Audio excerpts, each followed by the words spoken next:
شو أعمل اللي شو قلبي معلق فيها من كتر الحكي الحكيو صاير بحلم فيها الجنة الجنة الجنة الجنة الله يكرمني فيها. کیوں؟ اس لیے کہ جو چلا لگا کر آ جائیں گے انگلیاں ان پر اٹھی، یہ ہیں تبلیغ والے، یہ ہیں جماعت والے، یہ ہیں مسجد والے.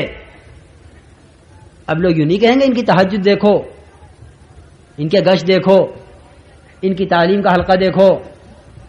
نہیں، لوگ کہیں گے ان کی شادیاں دیکھو، ان کے لباس دیکھو، ان کے کھانے دیکھو. مولانا صاحب رحمۃ اللہ فرماتے تھے کہ جب تک ہمارے کام کرنے والوں میں صفات دعوت نہیں آئیں گی اس وقت تک اللہ تعالیٰ ان کو امت کی ہدایت کا ذریعہ نہیں بنائے گا. ہم امت کی ہدایت کا ذریعہ بننے کے لیے نکل رہے ہیں اللہ کے راہ میں. ہمیں امت کو ہر طرح سے وہاں لانا ہے جہاں امت کو چھوڑ کر جہاں صلی اللہ علیہ وسلم تشریف لے گئے ہیں. وہاں لانے کے لیے ہر وہ کام ہمیں کرنا ہوگا. ہمارے پر بہت سی پابندیاں ہوں گی، ہم اللہ کے راہ میں نکل کر آزاد نہیں ہوں گے، بلکہ یہ دعوت و تبلیغ یہ صحابہ کرام کی نقل ہے. نقل جب تک اصل کے مطابق نہیں ہوتی مؤثر نہیں ہوتی. یاد رکھو، نقل جب تک اصل کے مطابق نہیں ہوتی مؤثر نہیں ہوتی. اس میں اثر جب آئے گا جب ہم اصل کی نقل اتاریں گے کہ اصل کی نقل جو ہے وہ اصل کے مطابق ہونی چاہیے. نقل ہی اس کو کہتے ہیں جو اصل کے مطابق ہو. اصل کے مطابق نہیں ہے تو نقل نہیں ہے.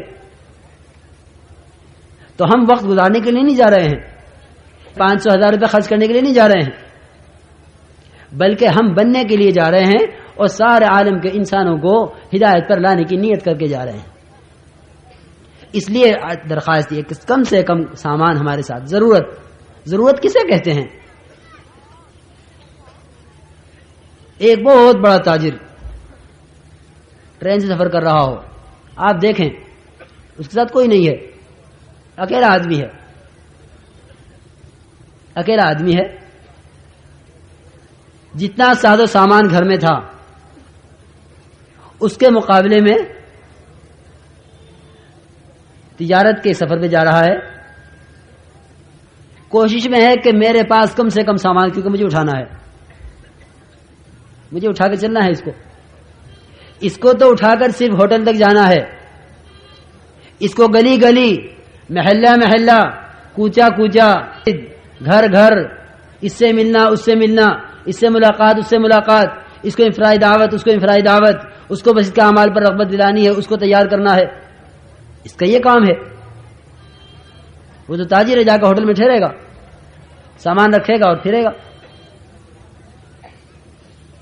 ہمیں ہر جگہ جانا ہے، ہمیں ہر ایک سے ملاقات کرنی ہے. تو داعی کا سامان اتنا ہونا چاہیے جس کو یہ اٹھا کر چل سکے. اور دوسری بات میرا عزیز دوستو یہ ہے کہ اللہ کے راہ میں نکل کر ہمیں سیاسی باتوں سے بچنا ہے، کیونکہ سیاسی باتیں واحد وہ باتیں ہیں جو ایمان میں ضعف لاتی ہیں. یاد رکھو، کیونکہ سیاست میں سب سے پہلی بات یہ کہنی ہوتی ہے کہ یہ کام فلاں صاحب نے کیا ہے. اسی کو شرک کہتے ہیں،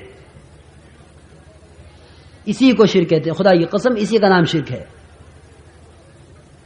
کہ یوں ہوا تو یوں ہوگا، وہ یوں کر دے گا تو یوں ہو جائے گا.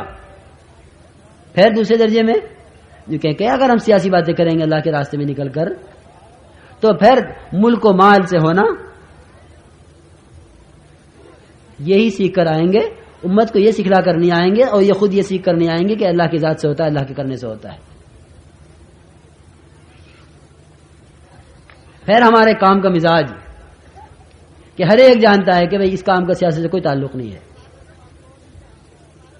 کوئی تعلق ان کے سیاست سے نہیں ہے. یہ ایک سیدھی سادی جماعت ہے، اللہ والی جماعت کہلاتی ہے. ان کا کام صرف اعمال کو زندہ کرنا ہے، یہ اعمال زندہ کرتے ہیں، اعمال کی محنت کرتے ہیں. اعمال کی محنت میں ہم جب کامیاب ہوں گے جب اعمال سے کامیابی کے امت میں لانے کا ہمیں یقین ہوگا. لیکن اگر اعمال کو کرتے ہوئے اعمال کے علاوہ سے مسائل کے حل ہونے کو بول رہے ہیں خدا کے راہ میں نکل کر، تو پھر اعمال سے ہونے کا یقین نہیں دلا سکتے امت کو. تو ایک ہمیں نکل کر اپنے مقام پر تو ہو جاتی ہے، ادھر ادھر کی خبریں سن لیتے ہیں، خبریں ایک دوسرے کو پہنچا دیتے ہیں، لیکن اللہ کے راستے میں نکل کر ہمیں سیاسی باتوں سے بچنا ہے، اجتناب کرنا ہے کہ بھائی سیاسی کوئی بات نہ ہو۔ پھر وہاں جائیں گے علاقوں میں، وہاں انفرادی اجتماعی ملاقاتیں ہوں گی۔ ملاقاتوں میں کوشش اس بات کی ہو کہ ہم پوری دعوت دیں، 8 گھنٹے مسجد کی آبادی کی دعوت۔ دیکھو میرے دوستو، ہمیں یہ خیال آئے گا کہ کیسے ہو سکتا ہے، دنیا کا کون سا شعبہ ایسا نہیں جس پر امت کی جان مال وقت نہیں لگ رہا ہے، سوائے اس شعبے کے جس پر جناب رسول اللہ صلی اللہ علیہ وسلم کا پورا جان، پورا مال، پورا وقت لگا ہے۔ کیوں نہیں ہو سکتا یہ کہ 8 گھنٹے مسجد کی آبادی کے لیے ہوں؟ کیوں نہیں ہو سکتا یہ کہ 8 گھنٹے اعمال کی طرف لانے میں لگیں؟ کیوں نہیں ہو سکتا یہ کہ 8 گھنٹے ایک آدمی سے 8 گھنٹے محلے میں ایک آدمی سے ملاقاتوں میں صرف ہوں؟ کیوں نہیں ہو سکتا؟ یہ خوب ہو سکتا ہے اگر ہم کرنا طے کر لیں، بہت آسانی سے ہو سکتا ہے۔ آخر امت کا وقت کہیں تو لگ رہا ہے، کہیں تو امت کا وقت لگ رہا ہے، کیونکہ امت کا وقت لگے اور امت کو جب امت مسائل کے حل کا یقین کرے گی اس کام کے ذریعے سے، تب اس کام کی قربانی بڑھیں گی۔ ورنہ اگر ہمارا چلنا پھرنا عادتاً ہے اور ہماری یہ ساری دوڑ دھوپ عادتاً ہے اور ہمیں اس کام کے ذریعے سے نہیں ہے، تو ہماری دعوت میں کمی آئے گی، ہمارے اوقات میں کمی آئے گی، ہمارے جان مال اس کام میں لگانے میں کمی آئے گی۔ کہ 5 منٹ تعلیم کر لو، 1.5 گھنٹہ کرنا کیا ضروری ہے؟ کیونکہ تعلیم کے عمل کے طور پہ کیا جا رہا ہے، تو اگر 5 منٹ بھی تعلیم ہوگی تو تعلیم کا عمل ہو گیا، اگر 5 منٹ بھی گشت ہو گیا تو گشت ہو گیا؟ نہیں میرا عزیز دوستو، اصل میں اعمال دعوت کی تکمیل کرنا ہے، اعمال دعوت کو مکمل کرنا ہے۔ صحابہ کرام نے اس کو مکمل کیا ہے، اور مکمل کس طرح کیا ہے کہ وہ اس کے ہو کر رہے، اسی کے ہو کر رہے۔ صحابہ کرام اس کام کے ہو کر رہے کہ جس وقت کا جو تقاضا ہوگا پورا کریں گے۔ اب سیکھنے کا ہے، اب سکھلانے کا ہے، اب خدمت کا ہے، اب ملاقات، اب انفرادی دعوت کا ہے، اب اجتماعی دعوت کا ہے، اب اندر کا ہے، اب باہر کا ہے۔ مستقل تقاضوں کے درمیان رہتے تھے وہ، بلکہ یہ کہہ دیا جائے کہ 13 سالہ مکے کی محنت وہ 10 سال تقاضے پورا کرانے کے لیے تھی۔ 13 سالہ مکے کی محنت اور 10 سال تقاضے پورے کرانے ہیں، کہ 13 سال کی مکے کی محنت میں ایسے صحابہ تیار ہوئے جنہوں نے 10 سال میں کوئی تقاضا ضائع نہیں ہونے دیا۔ رجال صدقوا ما عاهدوا اللہ علیہ، جو کہ ایسے بن کے آئے تھے کہ انصار کو بھی اپنے ساتھ پورا مشغول کر لیا کام کے اندر۔ ایسے بن کے آئے تھے مکے سے کہ جس وقت کا جو تقاضا آ جائے اس تقاضے پر کھڑا ہو جانا ہے۔ اس بنیاد پر آئے تھے، کہاں کے گھنٹے 2.5 گھنٹے، اور کہاں کے 3 دن اور سال کے چلہ اور 4 مہینے، اور یہ کچھ نہیں تھی ترتیب۔ یہ ترتیب تو عمل پر لانے کے لیے ہے، یہ ترتیب تو کام سکھلانے کے لیے ہے۔ کسی کام کے سیکھنے کا کورس ہوتا ہے، کرنے کا کورس نہیں ہوا کرتا۔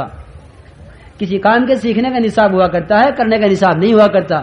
ڈاکٹری کا نصاب ہے، ڈاکٹر کا نصاب نہیں ہے۔ تجارت کا نصاب ہے، تاجر کا کوئی نصاب نہیں ہے۔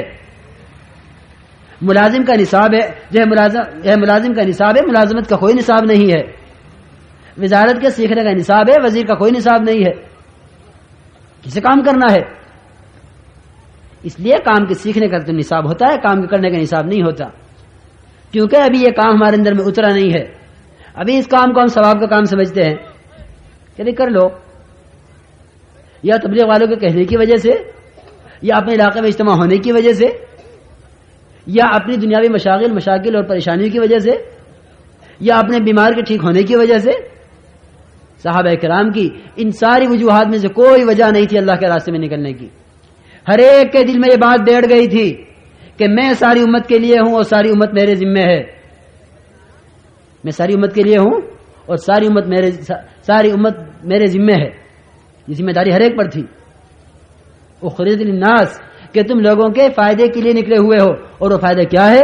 تأمرون بالمعروف وتنہون عن المنکر وتؤمنون باللہ، کہ ایمان لاؤ اللہ کی ذات پر، بھلائی کا حکم کرو، برائی سے روکو.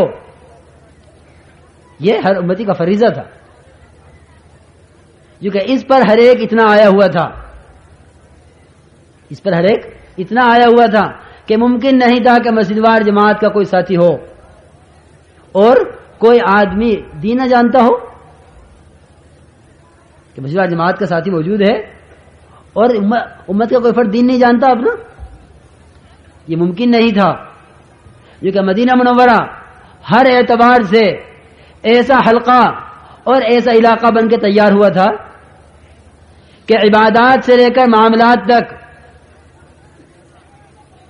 اور اخلاق سے لے کر معاشرے تک کسی شعبے کا کوئی فرد اور کسی شعبے کا کوئی عمل ایسا نہیں تھا جس کے پورے دین سے ہر ایک پوری طرح واقف نہ ہو.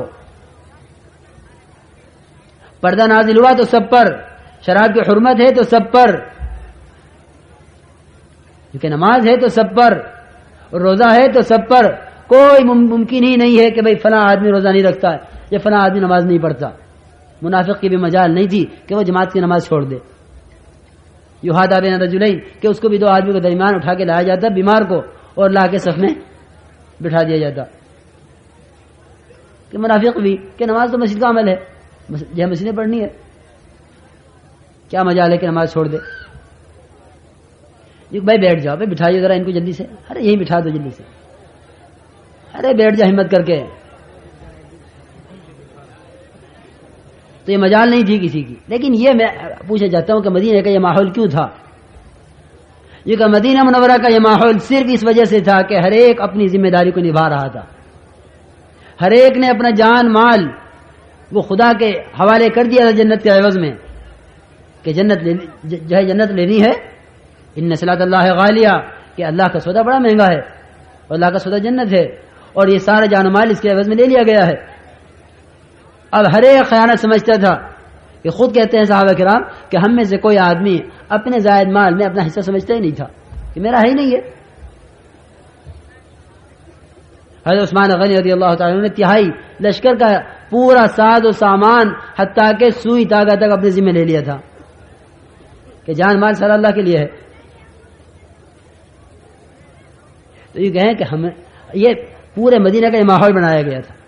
اب ایک ایک آدمی محنت کرتا تھا ہر آنے والے پر. حضرت عمر رضی اللہ تعالیٰ کے زمانے میں تو کسی کو تجارت کرنے کی اجازت نہیں تھی مدینہ منورہ میں جب تک احکام تجارت پرانے سیکھ لے، کیونکہ ہم نے مدینہ کو مدرسہ بنایا ہے. باہر سے آنے والے تجارت بھی سیکھیں گے تو یہاں سے سیکھیں گے. اگر تم جو ہے غبن کرو گے، خیانت کرو گے، تو خیانت مدینے سے جائے گی. اگر نماز نہیں سکھلاؤ گے تو نماز کا علم نہ لے کر یہ مدینے سے باہر جائے گا. اس کو ایک عمل یہاں سکھلانا ہے. جناب رسول اللہ صلی اللہ علیہ وسلم خود تجارت کی جو ہے نگرانی فرماتے تھے، اور گیہوں کے ڈھیر میں ہاتھ دے کے فرمایا لا خلا بتا، کہ دیکھو یہ دھوکہ بازی نہیں چلے گی، دھوکہ نہ دو. اوپر تو تم نے سوکھا گیہوں رکھا ہوا ہے، اندر گیلا. وہ آج یہ کرنا ہے کہ ان اعمال کے کرنے سے فضا بنے گی دینی اور فضا بنے گی اعمال کے کرنے کی. تو اللہ کے راستے میں نکل کر بھائی دیکھو ابھی تشریف رکھو، بھائی ذرا بٹھائیو ان کو، ارے بٹھاؤ بھائی بٹھاؤ.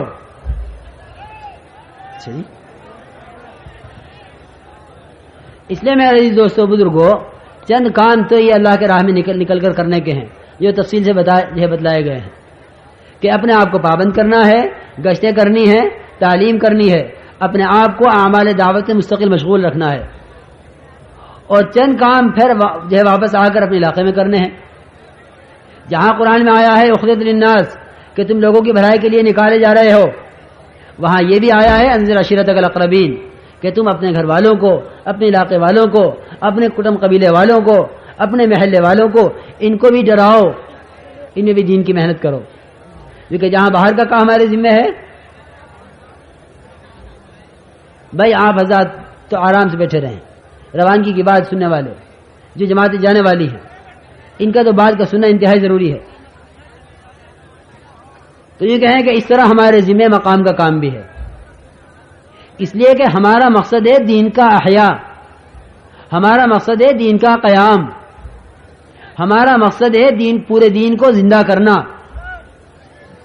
اس پورے دین کو زندہ کرنے کے لیے ہمیں پوری محنت کرنی ہوگی۔ اب مقام پر یہ اللہ کے راستے میں نکل کر یہ سارے کام کرنے ہوں گے، ہمیں مسجد وار جماعت بنانی ہوگی ہر جگہ۔ ہم صرف گزرنے کے لیے نہیں جا رہے ہیں کہ ہم ملک کا سروے کرنے جا رہے ہیں صوبوں کے، یا ہم صرف گشت کرنے جا رہے ہیں، نہیں، ہمیں تو ہر جگہ کام جمانا ہے، ہر جگہ کام، جہاں سے ہم آئیں وہاں کام چھوڑ کر آئیں۔ یہ ضروری نہیں ہے کہ ایک جماعت ایک مسجد میں 2 دن ٹھہرے گی یا 1 دن ٹھہرے گی یا 3 دن ٹھہرے گی، کوئی ضروری نہیں ہے۔ ہمیں تو یہ طے کرنا ہے کہ ہم جس علاقے میں گئے ہیں وہاں کام کتنا جم گیا، ہمیں کام جمانے کی کوشش کرنی ہے ہر جگہ۔ بھائی اسے بٹھائیو، یہ کہاں جا رہا، اٹھا کے بستر، بھائی یہیں بیٹھ جا، جلدی سے بیٹھ جا۔ ہمیں ہر جگہ کام جمانے کی کوشش کرنی ہے، ہر جگہ جا کر وہاں مسجد وار جماعت بنانی ہے، وہاں کے ذمہ داروں کو جوڑنا ہے، ان کے سامنے وہاں کی ضرورت رکھنی ہے کہ بھائی دیکھو یہ علاقہ ہے، یہاں نماز اس طرح قائم ہوگی، تعلیم کا حلقہ یوں قائم ہوگا، گشت یوں قائم ہوں گے۔ ہر جگہ جا کر ہمیں کام کرنا ہے۔ تو جب اللہ کے راستے میں نکلیں گے، سب سے پہلے پہنچ کر، جیسے میں نے عرض کیا ہے کہ کھانا پکائیں گے اور مشورہ کریں گے، اور وہاں کے ذمہ دار ساتھیوں کو بلا کر ان کو اپنے ساتھ لے کر پھر گشت کریں گے، اور ان کو ساتھ لے کر ان کے ذریعے سے ملاقاتیں کریں گے کہ آپ ہمیں ان سے ملوائیے، آپ ہمیں فلاں تاجر سے ملوائیے، یہاں کون کون بڑے لوگ ہیں، ان سے ہمیں تعارف ملے گا۔ یہی سنت ہے جناب رسول اللہ صلی اللہ علیہ وسلم کے ساتھ تو ایک غیر مسلم تھا جس نے آپ کو سب کا تعارف کرایا ہے اور آگے آگے چل کر آپ کو راستے دکھلایا ہے۔ حضرت ابوبکر صدیق رضی اللہ تعالی عنہ آپ کے ساتھ تھے، وہ آپ کے ساتھ ساتھ چل کر ایک کا تعارف کراتے تھے اور بتلاتے تھے یہ فلاں ہیں یہ فلاں ہیں۔ اس طرح ہمیں ایک کے پاس جا کر اس سے ملاقاتیں کرنی ہیں۔ پھر جب ہم اللہ کے راستے میں یہ وقت گزار کر آئیں گے، گزار کر نہیں بلکہ بنا کر آئیں گے، ہم وقت گزارنے کے لیے نہیں جا رہے ہیں، وقت بنا کر جا رہے ہیں، تو ہمیں یہ کیسے پتہ چلے کہ ہم کچھ لے کر آئے ہیں اللہ کے راستے سے؟ ایک آدمی دکان سے واپس ہو رہا سوچتا ہے کیا لے کر جا رہا ہوں، ایک آدمی دفتر سے اٹھ کر آ رہا ہے سوچتا ہے کیا کر کے آیا ہوں، ایک آدمی دبئی سے واپس آیا ہے 6 مہینے کے بعد سوچتا ہے کیا لے کر آیا ہوں۔ ہر ایک کی کچھ نہ کچھ پونجی ہوتی ہے اپنی محنت سے واپسی پر۔ ہم اپنی محنت سے واپس جا رہے ہیں، کیا لے کر جا رہے ہیں؟ ہم لے کر جا رہے ہیں ذکر کو، تعلیم کو، تلاوت کو، خدمت کو، گشت کو، خدا کی دین کی محنت کو، ایک فرد امت کو خدا کی دین کی محنت پر لانے کے والے عمل کو، کیونکہ ہم یہ ساری چیزیں، یہ کمائی اللہ کے راستے سے لے کر آئیں گے۔ لیکن اللہ کے راستے سے لے کر جب آئیں گے، جب ہم وہاں ان چیزوں کا اہتمام کریں گے اور واپس جاتے ہوئے طے کر کے جائیں گے کہ ہمیں کام کرنا ہے، اس لیے ہمیں واپس آ کر اب یہاں ایک بہت بڑا مجمع ہے جو دعا کے عنوان سے یا شرکت کے عنوان سے یا بات سننے کے عنوان سے آیا ہوا ہے۔ میرے عزیز دوستو بزرگوں، ہمارے یہاں جمع ہونے کا مقصد وہ صرف اور صرف دعوت و تبلیغ کا کام ہے،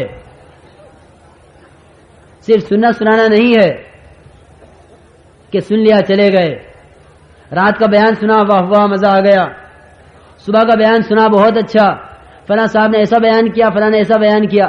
بالکل بیان مقصد نہیں ہے، ہمارے سامنے ایک مقصد ہے، ہر آدمی کا تعلق مسجد سے ہو، ہر آدمی کا تعلق تعلیم کے حلقوں سے ہو، ہر آدمی کا تعلق گشتوں سے ہو، ہر آدمی کا تعلق دین کے ہر عمل سے ہو۔ یہ ہمارا مقصد ہے کہ امت نے 100% دین آ رہا ہو، امت کو اس کی غفلت سے نکال کر، اس کو ملک و مال کی محنت سے نکال کر اس کو اعمال کی محنت پر لانا، یہ ہمارا مقصد ہے۔ ہم اس مقصد کے لیے نکلے ہیں، اس لیے طے کر لیں کہ ہمیں انشاءاللہ اللہ کے راستے میں پابند ہو کر اور اپنے آپ کو پابند بنا کر ان کاموں کو کرنا ہے۔ پھر جتنے اللہ کے راستے میں مشقتیں برداشت کی جاتی ہیں اتنا یہ کام کھلتا ہے، والذین جاہدوا فینا لنہدینہم سبلنا۔ اللہ کے راستے میں نکل کر جتنی مشقتیں برداشت کی جاتی ہیں اتنا یہ راستہ کام کرنے والوں پر کھلتا چلا جاتا ہے۔ تو یہ کہیں کہ جب ہم اس کام میں مشقتیں برداشت کریں گے تو ہم پہ یہ کام کھلے گا۔ اب ایک بہت بڑا مجمع ہے جو واپس جائے گا گھروں کو، پہلے تو پورا مجمع یہ طے کر لے کہ انشاءاللہ یہاں سے جاتے ہوئے ہم چاہے 1 کلومیٹر سے آئے کیوں نہ ہوں، اور چاہے 100 کلومیٹر سے کیوں نہ آئے ہوں، ہمیں راستے میں کام کرتے ہوئے واپس جانا ہے۔ واپس جانے والوں کا یہاں سے اس وقت نقد جماعت میں نہ جانا، یہ بہت بڑی محرومی اور بہت بڑی غفلت کی بات ہے میرے دوست۔ ہمیں تو نکل جانا چاہیے تھا پہلی آواز پر، لیکن اگر عذر ہے، اور عذر کیوں نہ ہو، اعداد پیدا کرنے کے راستے پر پڑے ہوئے ہیں، امت کی محنت، امت کی کوشش اور امت کا سارا مجاہدہ، اس کی جان مال وقت یہ مسائل کے حل کرنے پر لگی ہوئی ہے، مسائل کے سلجھانے پر نہیں ہے۔ مسائل کے سلجھانے کے لیے سال کا چلہ دیا جا رہا، یہ مسائل کے سلجھانے کے لیے امت کا تھوڑا سا طبقہ نکل رہا ہے، اور مسائل کو پیدا کرنے کے لیے، مسائل کو الجھانے کے لیے اور اپنے لیے حالات اور دوسرے کے لیے پریشانیاں کھڑی کرنے کے لیے امت کا اکثر طبقہ اکثر محنت کر رہا ہے۔ اکثریت کی محنت اور امت کا اکثر طبقہ اس پر لگا ہوا ہے کہ خدا کا نظام مخالف کس طرح بنتا ہے، اور ایک چھوٹا سا طبقہ اللہ نے ان کو سمجھ دی اس کام کی اور قدم اٹھایا خدا کی کہ وعدوں پر یقین کر کے یہ چھوٹا سا طبقہ اٹھ رہا ہے اس پر کہ خدا کے نظام کو موافق کیسے بنایا جائے، کیونکہ اصل تو کرنے کا کام سب کا تھا۔ لیکن جو واپس جانے والے ہیں وہ یہ نہ سمجھے کہ اجتماع میں شرکت ہو گئی۔ اجتماع میں شرکت اس کو کہتے ہیں کہ کچھ لے کر جاؤ اور کچھ کرنا طے کر کے جاؤ، یہ اجتماع میں شرکت ہے۔ ہمیں فائدہ ہوا ہے، کیا فائدہ ہوا؟ سمعنا صرف سن لیا، سمعنا کے ساتھ تو عصینا بھی ہے اور سمعنا کے ساتھ اطعنا بھی ہے۔ جس سمعنا کے ساتھ اطعنا ہے کہ ہاں ہم نے سنا ہے، ہمیں کرنا ہے، وہ سننا محبوب ہے، وہ سننا مطلوب ہے۔ اور جس سمعنا کے ساتھ اطعنا نہیں ہے، کیونکہ عصینا ہے، سن لیا اور سن لیا اور سننے کے لیے سن لیا ہے، کیونکہ اس سمعنا کے ساتھ تو عصینا ہے کہ جس سننے کے ساتھ عمل نہ ہو اس کے ساتھ کیا ہوتا ہے بھائی؟ کہ عصینا، سن لیا نہیں کرنا، سن لیا ہے نہیں کرنا ہے۔ نہیں میرے دوستو، سمعنا و اطعنا ہے، جس سننے کے ساتھ کرنا ہے وہ سننا محبوب ہے اور وہی سننا مطلوب ہے، اور اسی کو سننے پر اجر ہے، اسی سننے پر اجر ہے جس کو کرنے کے لیے سنا جا رہا ہو۔ جس کو نہ کرنے کے لیے سنا جا رہا ہو اس سننے پر اجر نہیں ہے۔ اس سننے کے ساتھ تو عصینا ہے، جس سننے کے ساتھ اطعنا ہے، صحابہ نے یہی فرمایا ہے سمعنا و اطعنا، سمعنا و اطعنا، ہم سنیں گے مانیں گے، ہر حال میں سنیں گے مانیں گے، فی المکرہ والمنشد، چاہے سستی ہو چاہے چستی ہو، چاہے حالات مخالف ہوں یا موافق ہوں، آزار ہوں یا نہ ہوں، کسی عذر کو نہیں دیکھیں گے، ہمیں ہر حال میں ماننی ہے، ہر حال میں ماننا طے کیا ہے۔ اس لیے جتنے یہاں سے واپس جانے والے طے کر لیں کہ ہمیں مقام پر 5 کام پابندی کے ساتھ کرنے ہیں، کرنے کے لیے کرنے ہیں، 5 کام پابندی کے ساتھ کرنے ہیں اور کرنے کے لیے کرنے ہیں۔ مسجد، میں نے شروع میں آیت پڑھی تھی انما یعمر مساجد اللہ من آمن باللہ، کہ اللہ پر ایمان رکھنے والے ہی وہ لوگ ہیں جو مسجد کو آباد کرتے ہیں۔ ایمان والے کون ہیں؟ جو مسجد کو آباد کریں، کارخانے کو آباد کرنے والے، زمینوں کو آباد کرنے والے، بازاروں کو آباد کرنے والے، گھروں کو آباد کرنے والے، کیونکہ کسی کو نہیں کہا مومن، بلکہ مومن کہا ہے مسجد کو آباد کرنے والے۔ مسجد کی آبادی کس کو کہتے ہیں؟ یوں آیا ہے روایت میں کہ جس کو تم مسجد میں کثرت سے آتے ہوئے دیکھو اس کے مومن ہونے کی گواہی دے دو۔ تو جو آیا صرف نماز پڑھ کے چلا گیا، اس کی آمد بکثرت ہوئی بھائی؟ کیوں بھائی؟ فجر میں آیا پھر ظہر تک نہیں آیا، ظہر میں آیا پھر عصر تک نہیں آیا، بھاگا بھاگا آیا اپنی دکان سے، رکعت ملی 2 ملی 1 ملی نہ ملی، مختصر سی نماز پڑھ کر، اور اگر امام صاحب نے کچھ لمبی کر دی اور اگر اس ساتھ تعلیم بھی کر دی تو لاکھ شکوے کہ کیا یہ بھی نماز کا جز ہے؟ کیا تعلیم میں بیٹھنا ضروری ہے؟ کیونکہ یہ تاجر بن کر مسجد میں آ رہا ہے، مسجد والا بن کر تجارت میں نہیں ہے، کیونکہ کاشتکار بن کر مسجد میں آ رہا ہے، مسجد والا بن کر کاشتکار نہیں ہے۔ کیونکہ دفتر والا بن کر مسجد میں آ رہا ہے، مسجد والا بن کر جو ہے دفتر میں نہیں جا رہا ہے، کیونکہ اس وجہ سے شکوے کھڑے ہو رہے ہیں کہ تعلیم کتنی دیر ہونی چاہیے اور اس کی کیا ضرورت ہے، اس کی کیا اہمیت ہے، یہ گشت کیوں کیا جا رہا ہے. یہ کہیں کہ آیا مسجد کا عمل صرف نماز ہے کہ جس کو کثرت سے مسجد میں آتے ہوئے دیکھو اس کے مومن ہونے کی گواہی دے دو. یہی مطلب ہے انما یعمر مساجد اللہ من آمن باللہ، کہ کثرت سے کون آئے گا؟ کثرت سے وہ آئے گا جس پر کثرت سے تقاضے آئیں گے. کثرت سے کون آئے گا؟ جس پر کثرت سے تقاضے آئیں گے. اب تقاضا گشت کا ہے، اب تقاضا تعلیم کا ہے، اب تقاضا 8 گھنٹے کا ہے، اب تقاضا کسی جماعت کے ساتھ نصرت کرنے کا ہے، اب تقاضا مشورے کا ہے، اب تقاضا فکر کا ہے، اب تقاضا کہ تقاضوں کی تو کوئی انتہا نہیں. مسجد تو تقاضوں کے مجموعہ کا نام ہے، مسجد در و دیوار کا نام نہیں ہے. اگر ایک چبوترے پر بھی مسجد والے تقاضے پورے ہونے لگے تو یہ تحت الثری سے لے کر عرش تک مسجد کہلائے گی. یہ بات نہیں ہے کہ اس مسجد میں 2 وقت کی نماز ہوتی ہے وہی مسجد ہے، اس مسجد کی تعمیر ہوئی ہو وہی مسجد ہے. اگر کسی چبوترے کے اوپر مسجد بنا کر سارے اعمال مسجد کیے جانے لگے تو یہ تحت الثری سے لے کر زمین کے نیچے سے لے کر آسمان تک عرش تک مسجد کہلائے گی. اب مسجد کے اعمال کیا ہیں؟ مسجد آباد، دیکھو میرے دوستو صاف بات عرض کروں، مسجد صرف نماز سے آباد نہیں ہوا کرتی. مسجد صرف نماز سے آباد نہیں ہوا کرتی. مسجد تو اعمال مسجد سے آباد ہوگی، اور نماز یہ اعمال مسجد میں سے ایک اہم عمل ہے. نماز مسجد کے اعمال میں سے ایک اہم عمل ہے، کیونکہ جب یہ سارے اعمال کیے جائیں گے تب نماز بنے گی. گشت ہوگا تو نماز ہوگی، تعلیم ہوگی تو نماز بنے گی، قرآن کے حلقے ہوں گے تو نماز بنے گی، فضائل کے حلقے ہوں گے تو نماز بنے گی، کیونکہ سارے اعمال نماز کو بنانے کے لیے ہوں گے.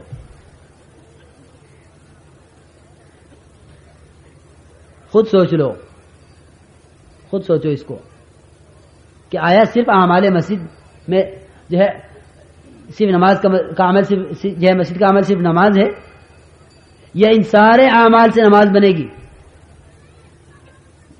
یوں کہیں کہ ان سارے اعمال سے نماز بنے گی. اس لیے یاد رکھو کہ تعلیم فضائل کی نماز کی تحسین کے لیے نماز میں حسن آئے گا، صفت احسان آئے گی کب؟ جب تعلیم کا حلقہ کی طرح ہو رہا ہوگا. 5 منٹ کی تعلیم ہماری مسجد میں ہوتی ہے. اب 5 منٹ کی تعلیم میں کون سی وہ روایت سنے گا جس سے نماز بنے گی؟ مولانا صاحب رحمۃ اللہ سے پوچھا گیا کہ مسجد کی تعلیم کتنی دیر؟ فرمایا 1.5 گھنٹہ. کتنا؟ 1.5 گھنٹہ. تجارت کتنی دیر؟ کہ 15 گھنٹے. زراعت کتنی دیر؟ کہ جب ہل جوت کے زمین فارغ ہو جائے، کاشتکار فارغ نہ ہو جائے، زمین فارغ ہو جائے. زمین کی محنت کاشتکاری کے تھکنے پر نہیں، زمین کی محنت کاشتکار کے تھکنے پر نہیں ہے، زمین کی محنت کاشتکار کے وقت پر نہیں ہے. زمین کی محنت اور زمین کا وقت وہ زمین کی جوت پوری ہو جانے پر ہے کہ زمین کو جوتنا ہے جتنی دیر میں زمین جوتی جا سکے، اتنا وقت زمین کو. جب گاہک آنا بند کر دیں، جب دکان بند ہوگی، یہ نہیں کہ جب تاجر تھک جائے گا دکان بند کر دے گا. جب تاجر تھکے گا دکان بند ہو جائے گی، ایسا نہیں ہے. جب گاہک آنے بند ہو جائیں گے دکان بند ہو جائے گی کہ رات کا وقت ہو گیا اب گاہک نہیں آئیں گے، چلو اٹھو.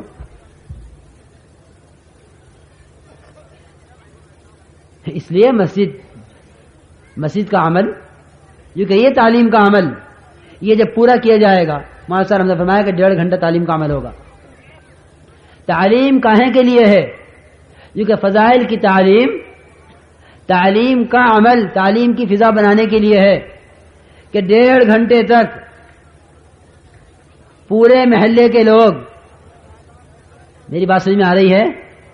1.5 گھنٹے تک پورے محلے کے جوان مرد وہ اس فضا میں رہیں جس فضا میں عمل بننا سمجھ میں آتا ہے. یہ ہے تعلیم کا مقصد. تعلیم کا عمل نہیں، وہ 5 منٹ کے لیے کافی ہے کہ تم 5 منٹ میں تعلیم کا عمل کر لو. ہماری مسجد میں تعلیم ہوتی ہے، قسم کھانے کو ہوتی ہے. کتنی دیر ہوتی ہے؟ کہ اتنی دیر نہیں ہوتی جس سے عمل بن جائے.